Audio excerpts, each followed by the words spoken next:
আজকে আজকে আজকে অনেক মানে যদিও তারাবির নামাজ চলতেছে, আমাদের অনুষ্ঠানটা 9টায় না হওয়ার ব্যাপারে অনেকে 10টায় করতে বলছিলেন, কিন্তু আসলে বারবার অনুষ্ঠানের সময় চেঞ্জ না করে, তবু আমরা এটা ভাবতেছি, আমরা এটা করবো, এটার জন্য বলে রাখতেছি। কিন্তু অনেক দর্শক আসলে দেখতেছেন, খুবই ইন্টারেস্টিং মন্তব্য করতেছেন, পড়ার লোভ সামলাতে পারতেছি না। এখন পড়াটা ঠিক হবে কিনা এটা বুঝতে পারতেছি না, যাই হোক একটু পড়েই ফেলি। আব্দুল কবির মোল্লা, ভারত বাংলাদেশকে স্যাংশন দিয়ে রেখেছে 5 তারিখের পর, এই ব্যাপারটা 3 পণ্ডিত বুঝতে পারছেন না, তাহলে তারা কি আন্ডার সাংবাদিক? ইন্টারেস্টিং। আমি সাংবাদিক না। However,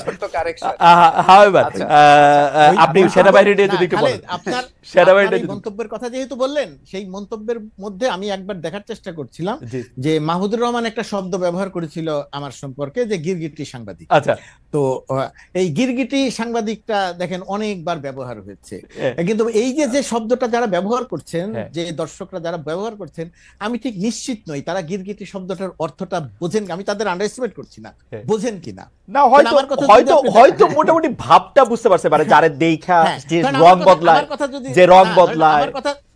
আমার কথা যদি আপনি দেখেন, দেন কোন দর্শকের পক্ষে এটা বোঝা খুব কঠিন। আমার রং যে আমি বদলেছি এইটা ভাবার কোনো কারণ নাই, আমি কোনো রং বদলাই নাই।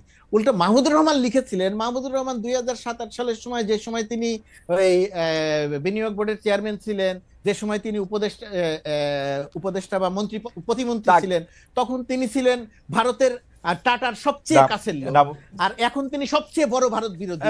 তো রং যদি বদলায় সেটা তো মাহমুদুর রহমান না, সেটা তো রং বদলাই না, সেটা তো আসলে একটা বিখ্যাত সেইং আছে পলিটিক্যাল সায়েন্সের ক্ষেত্রে, আমরা সেনাপ্রধানের কাছে। সেটার মধ্যে ঘটনা হতেছে যে এটা শেরেবাংলাকে ফজলুল হককেও যখন জিজ্ঞাসা করা হলো যে পৃথক ভোটের বদলে আপনি আবার এখন একক ভোটের কথা বলতেছেন, কয়দিন আগে পৃথক ভোটের কথা বলছিলেন, এখন আবার একক ভোটের কথা বলছিলেন, তখন তিনি বলছিলেন যে ঈসার দিনে ঈসা, মুসার দিনে মুসা, এটা বলা যায়, এতে কোনো অসুবিধা নাই।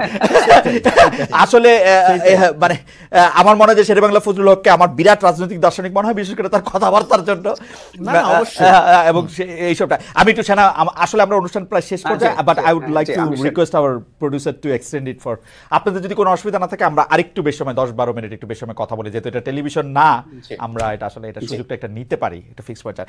আমি এই প্রসঙ্গে অবশ্য মুর্তজা ভাইয়ের কথা একটু শুনবো। ডক্টর জায়েদ রহমান, আপনি যদি একটু বলতেন যে সেনা প্রধান এবং সরকার প্রধান দুজনকে খুব যুযুদান মনে হচ্ছে কিনা? আমার কাছে মনে হচ্ছে, আমি প্রথম কথা হচ্ছে আমি সেনাপ্রধানের যে বক্তব্যটা খুব মন দিয়ে দেখার চেষ্টা করেছি, আমি শোনার বলছি না, দেখার।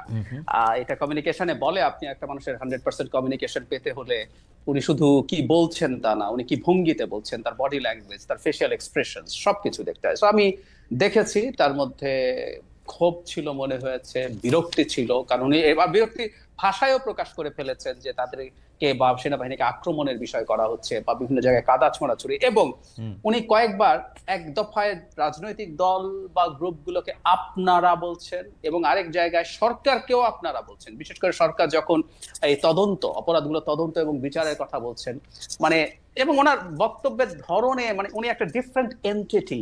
এবং এটা শুধু এখন না, আমি একটু পেছনেও যদি যাই, প্রথম যখন রয়টার্সকে তিনি ইন্টারভিউ দেন তখন তিনি বলেছেন, যেটা উনি এখানে রেফার করেছেন, উনি বলছেন আমি 18 মাসের মধ্যে নির্বাচনের জন্য সরকারকে সাহায্য করছি। দ্যাটস ভেরি ইন্টারেস্টিং এই কোটটা, তাই না? আমাদের একটা সেনাপ্রধান আদতে উনি সরকার থেকে আলাদা করতে পারছেন, উনি অধীন।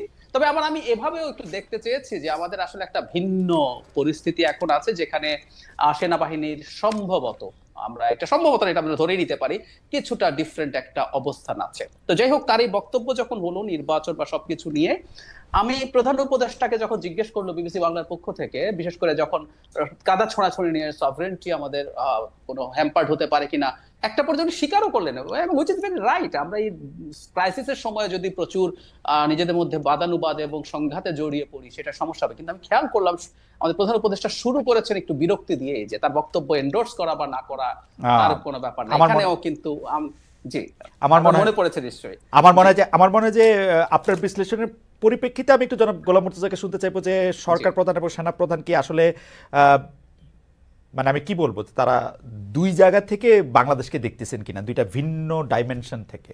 সেনাপ্রধান খুব সহজেই ডক্টর ইউনূস বলতেছেন, শেখ হাসিনাকে শেখ হাসিনা বলতে পারতেন আসলে।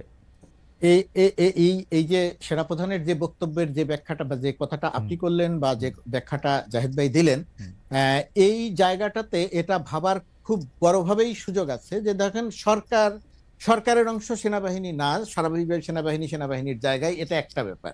আর এর বাইরে সামগ্রিকভাবে বাংলাদেশ, সেই বাংলাদেশের একজন প্রধানমন্ত্রী বা প্রধান উপদেষ্টা, তার আওতায় তো সবাই, সেনাবাহিনী তো তার বাইরে না, সেনাবাহিনী তো তার ভেতরে।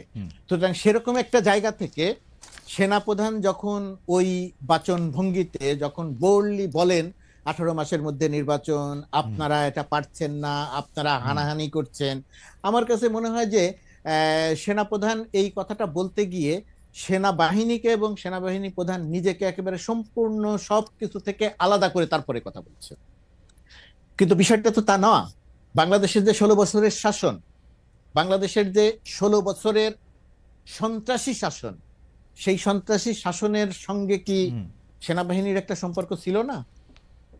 নির্বাচনগুলোর সময় কি 2014, 2018, আবারও বলি, এই সেনাবাহিনী তো পরিবর্তিত সেনাবাহিনী, এই সেনাবাহিনী তো শেখ হাসিনা কথা গুলি করে নাই, এই সেনাবাহিনী তো শেখ হাসিনাকে, এটা শেখ হাসিনার কথায় গুলি করে নাই, এটা আমিও মনে করি এবং আমি সেই প্রশংসা একাধিকবার করেছি।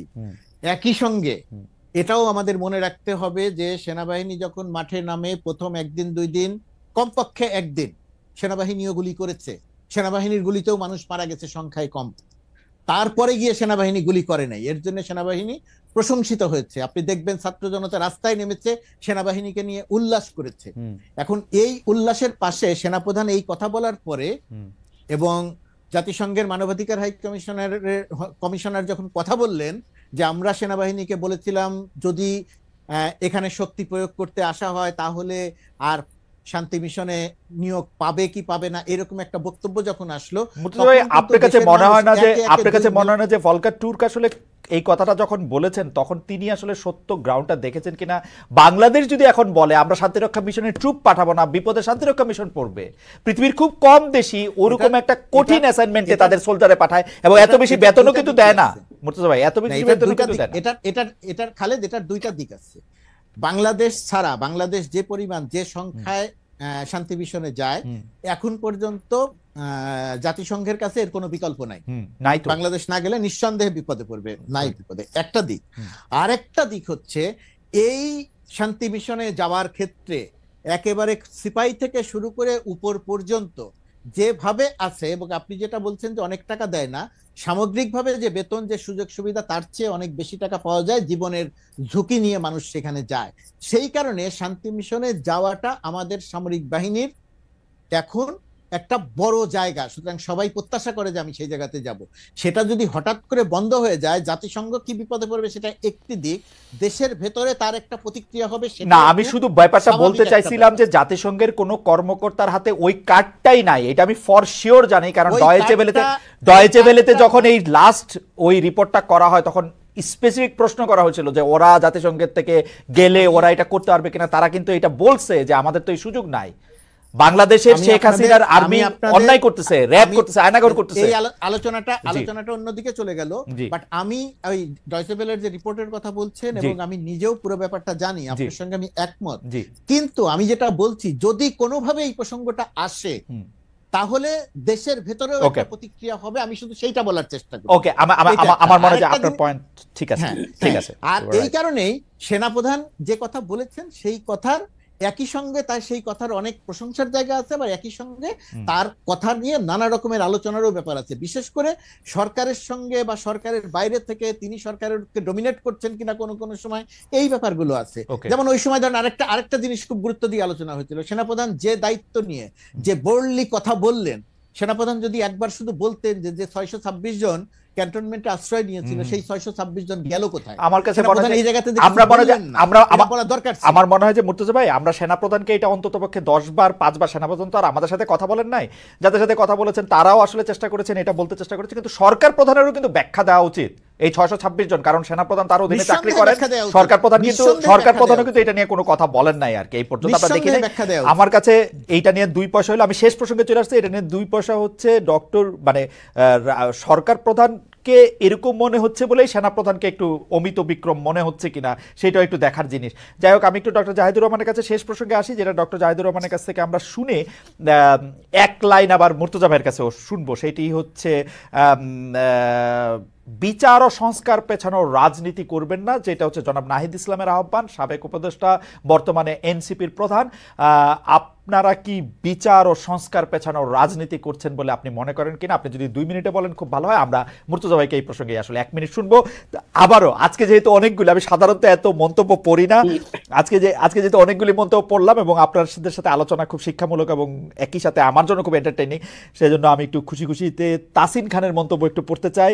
উনি বলছেন, কি সুন্দর আনন্দ আড্ডা হচ্ছে, হাহা হিহি, আর আমরা গরিবরা সন্ধ্যার পর বের হবো কিনিয়া, ভাবতে ভাবতে 10টা বেজে যাচ্ছে। এই হাহা হিহি মানে আমারে পাছে সহজে বোঝো, তাই তো এত লীলার ছল, বাহিরে যার হাসির ছটা, ভিতরে তার চোখের জল। যাযাবরে লিখেছিলেন, যাযাবর লিখেছিলেন ওই ইয়েটার মধ্যে। যাই হোক, আমরা আমরা আমরা একটু ডক্টর জাহিদুর রহমানের কাছে যাই। আমি হাসি নিয়ে একটা কথা একটু বলি, সেটা হচ্ছে আমরা অনেক সুখে আছি সবাই তা না, তবে একটা কথা সত্য, মানে এখন অনেকে মন্তব্য করছেন, আমি এভাবে বলার জন্য দুঃখিত। দীর্ঘ একটা ট্র্যাক রেকর্ড আমাদের তো আছে। আমি 11 সাল থেকে স্মরণ করতে পারি যখন সংবিধান সংশোধন করেছে বাংলাদেশে থেকে আমরা ফাইট করার চেষ্টা করেছি, প্রতি মুহূর্ত টেনশনে ছিল। সো এখন না, আমি অনেককে ফান করে বলতে শুনি, কিন্তু ফান না, আমাদের কোনো কষ্ট যদি আসে, যদি চিন্তা করি আপা নাই, আপা পালিয়েছেন, এটা ইটসেলফ একটা অসাধারণ আনন্দের ব্যাপার। দাদা শুধু টেনশন না জাহেদ, মুর্তজা ভাইয়ের মনে থাকবে, টেনশনের পাশাপাশি আছে গ্লানি, পচানো, সর্বোচ্চ পর্যায় থেকে এরকম করে কথা বলা, পেঁচিয়ে পেঁচিয়ে আমাদের প্রশ্ন করেন, সাধারণ প্রশ্নকেও, মানে অসম্ভব গ্লানি। কিন্তু যাই হোক, আমি এখন ওই যেটা বলছিলাম তাদের রাজনীতির ব্যাপারে, হ্যাঁ, মানে দুটো ব্যাপার, সেটা হলো সংস্কার, বিচার। প্রথম কথা হচ্ছে বিচার, এটা আমি মানতে প্রস্তুত, শেখ হাসিনা এবং তার সাঙ্গপাঙ্গদের যদি বিচার আমরা বাংলাদেশে করতে না পারি, সেটা এই সরকারের সময় আসলে হবে না। এই সরকার যে টাইমলাইন দিয়েছে তাতে আসলে আমি মনে করি ফার্স্ট ভার্ডিক্টটাও আসবে না, আমাদের চিফ প্রসিকিউটর যতই বলুক না কেন। আচ্ছা, যদি আসেও, কিন্তু আমি হচ্ছে এদের বিচার যদি করা না